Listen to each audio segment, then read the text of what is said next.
Les fils et filles de la commune d'Agonly ont célébré ce 13 août 2022 la deuxième édition de la fête identitaire des ressortissants d'Agonly. C'est la maison des jeunes de Zanyanando qui a abrité ce grand événement organisé par l'ONG Creuset des Agonlinous. Tous vêtus d'un tissu imprimé à l'occasion, les Agonlinous étaient très fiers de cette fête de retrouvailles.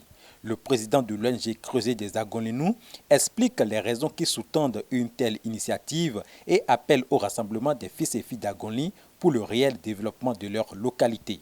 Aujourd'hui, nous sommes à notre deuxième édition de la fête identitaire des fils et filles d'Agonly.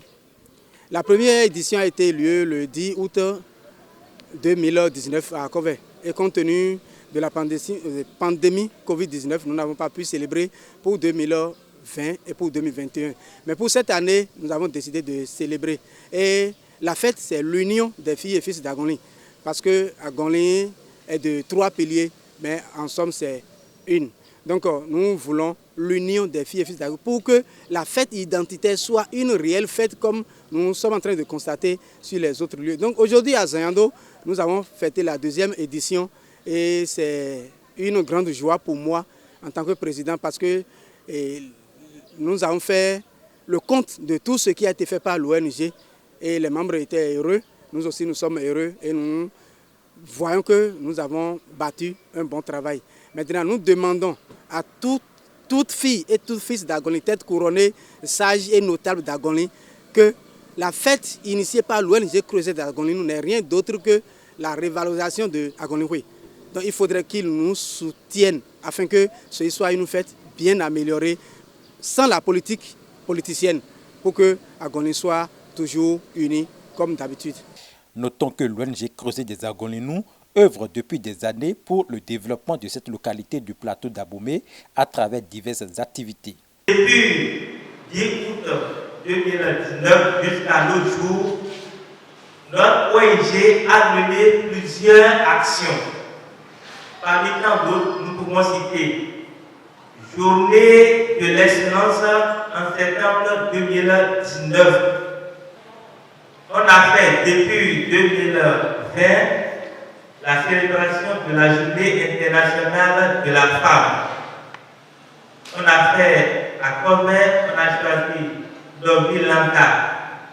À Zanyanando, on a choisi Zomon, commune de Zanyanando, Zomon. Mouéki, on a choisi Dasso. On a produit pour nos artistes les CD. Cette production a été faite totalement par l'ONG, supportée complètement par l'ONG. Allocution, chant, danse et animation ont meublé cette journée de retrouvailles qui a connu la présence des hauts dignitaires du culte vaudou et des têtes couronnées qui nous donnent ici leurs impressions.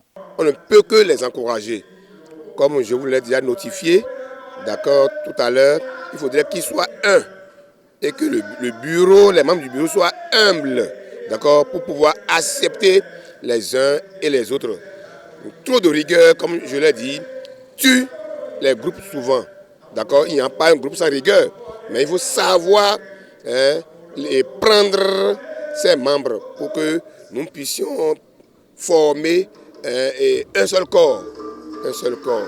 D'accord, donc la balle est dans le camp de cette jeunesse triomphante. Et je demande, d'accord, à cette jeunesse, d'accord, que dans un groupe, il faut la cotisation. Sans l'argent, on ne peut rien. D'accord, il faut cotiser. Vu tout ce qu'ils ont déjà réalisé, d'accord, s'ils cotisent, alors je crois que les fils et les filles d'Agonly seront très heureux. Si alors que le partage du repas a été la phase la plus sensible et symbolique de cette deuxième édition de la fête de retrouvailles des fils et filles d'Agonly. Rendez-vous à Ouenri pour la troisième édition.